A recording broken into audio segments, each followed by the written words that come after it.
Eh bien bonsoir à tous les amis, on se retrouve pour le débrief de Bordeaux-Paris Saint-Germain qui vient de se terminer, 2 buts partout au Matmut Atlantique. Donc comme d'habitude les amis, on va commencer par mes 3 points de la rencontre. Le premier point de la rencontre, c'est, voilà, on y est, ça devait arriver un jour ou l'autre, le PSG ne pouvait pas gagner ses 38 matchs de Ligue 1, on le savait tous au fond de nous. C'est normal, ce ne sont pas des machines, ça arrive, tous les grands clubs ont des coups de mou en championnat. Le PSG, fin de série, il a fallu attendre la 15e journée pour voir le Paris Saint-Germain ne pas s'imposer dans un match de Ligue 1 cette saison. Donc, voilà, 2-2. Et je tiens à féliciter les Girondins de Bordeaux qui ont fait pour moi un match de guerrier, un très très beau match.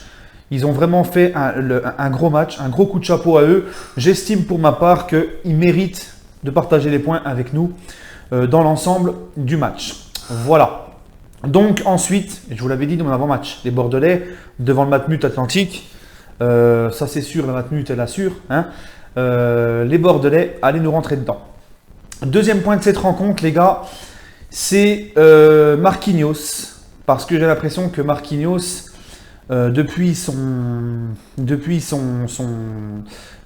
par rapport au début de saison, Marquinhos, j'ai l'impression qu'il progresse en numéro 6. Il a fait un gros match ce soir, enfin milieu de terrain. J'apprécie vraiment, je me rappelle qu'au début de saison, quand il a joué milieu de terrain, c'était une catastrophe. Et j'ai le sentiment qu'il assure, tout simplement, qu'il assure au niveau de... Dans ce registre-là, dans ce jeu-là, il s'améliore, il a fait un match exceptionnel ce soir encore, Marquinhos. Un gros coup de chapeau à lui, il me plaît de plus en plus dans cette position-là. Le troisième point de cette rencontre, c'est la VAR.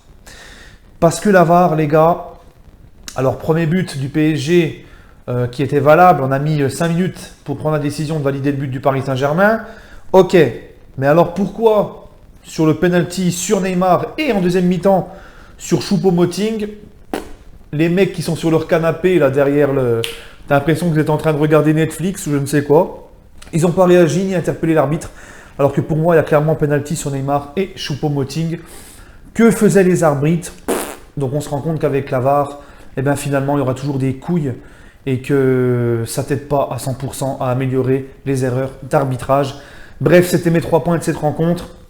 La composition d'équipe, Areola dans les cages, défense à 3, Ensoki, Thiago Silva et Kerrer.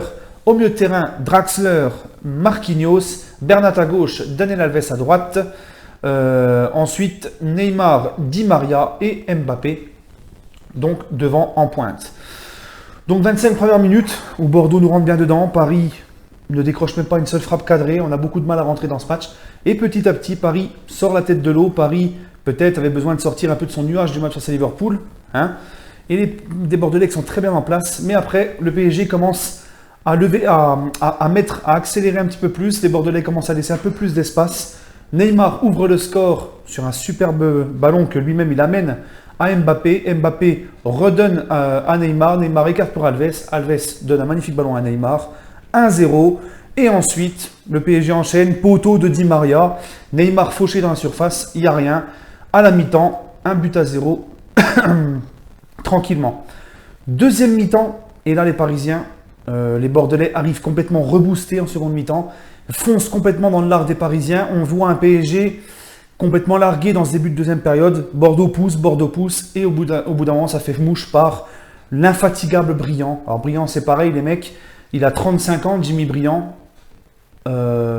Impressionnant. Il court partout, il est encore là. Gros coup de chapeau aussi à lui, un très très bon attaquant de Ligue 1. Respect à lui, il égalise, un but partout. Et ensuite, on se dit voilà, ça va recommencer, on va reprendre de plus belle. Paris qui ressort la tête de l'eau. Mbappé servi en profondeur par Draxler. Mbappé se fait justice.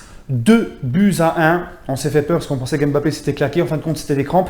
Et je tiens juste, parce que voilà, j'ai oublié à en revenir sur Neymar qui est sorti. Petit problème aux adducteurs. Alors, il y a eu un débat, notamment moi avec des amis, il y a eu un débat sur WhatsApp. On a parlé un petit peu. Pourquoi faire jouer Neymar et Mbappé? Mais le problème, c'est que le staff médical et Tuchel ne peuvent pas savoir si Mbappé et Neymar sont... Tu ne peux pas prévoir une blessure, en fait.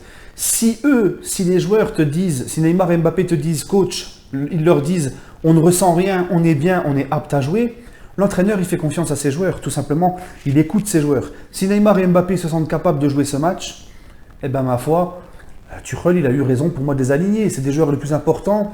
Ça reste une affiche de la Ligue 1 ce soir. S'ils disent à Tuchel qu'ils sont aptes à jouer, qu'ils se sentent bien, il n'y a pas de raison que Tuchel les fasse souffler, hein, ces joueurs-là. Donc bref, il ne faut pas en vouloir à Tuchel les avoir alignés. Il a écouté ses joueurs, c'est eux qui ont décidé. Mais je pense pour ma part que Neymar, hein, j'espère en tout cas, je pense que Neymar est plus sorti par précaution. Un peu comme au match face au Cameroun avec le Brésil. Bref, et ensuite Bordeaux qui continue, qui pousse. Et là, Cornelius ou je ne sais pas quoi, avec son nom de gladiateur romain, hein, qui vient de mettre une tête, il devance Thiago Silva. Et Alphonse Areola qui fait une grosse faute de main. Alors c'est pareil, Areola, je vais le mettre dans mes tops ce soir. Je vais vous le dire après. Voilà les gars, la physionomie du match. Voilà, après l'égalisation de Bordeaux, bah, pas grand chose à mettre sous la dent, pardon, à part Costil qui sort un gros arrêt sur un compte de son défenseur qui aurait pu le prendre en compte son camp. Voilà. Partage des points, 2-2. Il y a eu 2 pénaltys, on s'y fait pour le PSG, mais on ne va pas se cacher derrière les erreurs d'arbitrage. Pour moi, Bordeaux a mérité son petit nul, ils se sont donnés. Bravo à eux. Et on ne peut pas gagner tous nos matchs. Bref, mes tops et mes flops de ce match, les gars. Le premier top, bah moi, c'est Neymar. Parce que Neymar, avant qu'il sorte, et c'est là hein, qu'on a vu qu'en plus, bah, c'est là que le PSG a commencé un petit peu à être moins bien. Neymar, il sort, mais jusqu'au moment du coup d'envoi, jusqu'au moment où Neymar il sort, les gars, franchement Neymar au top. Hein, c'est lui qui organise le jeu, c'est lui qui fait avancer le jeu, qui fait tout, c'est lui qui marque. Quand il marque, c'est lui qui fait la passe à Alves avant qu'Alves se remette, c'est lui qui accélère le jeu. Neymar au top les gars, au top. Dommage qu'après il est sorti. J'ai beaucoup aimé Marquinhos dans son rôle de milieu de terrain. Hein, il a sauvé beaucoup de situations, il a couru partout, un grand coup de chapeau, il avait déjà dépensé énormément d'énergie face à Liverpool, il était encore là ce soir. Et j'ai beaucoup aimé aussi l'entrée de Choupo-Moting qui s'est donné, qui a apporté. Alors Choupo-Moting c'est pareil, il en a pris plein la gueule, tout le monde a rigolé de c'est qui ce mec qui vient. Et ben Choupo-Moting, à part son match où il est titulaire à Marseille, à chaque fois qu'il a joué, moi, il m'a toujours donné une bonne sensation. Il m'a pas déplu. Hein. Il se donne, il sait bien combiner, il apporte de la percussion, il est physique, il rentre dedans, il fait ses matchs, il est tranquille. Lui, ça se voit qu'il est heureux d'être au PSG. Il est sur le banc de touche les 3/4 du temps, il ouvre pas sa bouche. Moi, j'aime beaucoup Choupo-Moting et je le mets dans mes tops ce soir. Voilà, tout simplement. Je voulais mettre Thiago Silva dans mes tops, mais il se fait prendre de la tête par Cornelius hein, sur le but. Mais sinon, Thiago Silva a quand même fait un gros match derrière. Ensuite, les gars, on va passer à mes flops, Areola. Parce qu'Areola, grosse faute de main sur le deuxième but. Et j'ai l'impression qu'avec Areola, c'est comme ça. Voilà, ça monte, ça descend, ça monte, ça descend. Et j'ai l'impression que les défenseurs du PSG, la défense est moins sereine quand c'est Areola plutôt que Gigi. Gigi, il t'apporte une confiance pour la défense, une sérénité pour cette défense. On n'a pas l'impression que j'ai l'impression que la défense parisienne est moins sereine quand il y a Areola, tout simplement. Et Areola, j'ai toujours du mal à être serein malgré ses bonnes prestations dernièrement. J'ai toujours du mal à être serein quand il est dans les cages. Voilà. Et voilà, ce soir, il a montré pourquoi. Il fait sa bourde. Tu as l'impression que voilà, il va te faire un bon match, une bonne période, ça va redescendre, ça va remonter. Et ça, c'est pas digne d'un grand gardien. Moi, je laisserai Gigi dans les cages tout le temps. Voilà, il faut arrêter ce changement. Gigi, il est là, il faut le laisser, tout simplement. Ensuite, mon autre flop de ce match, c'est Di Maria, pour moi qu'on n'a quasiment pas vu.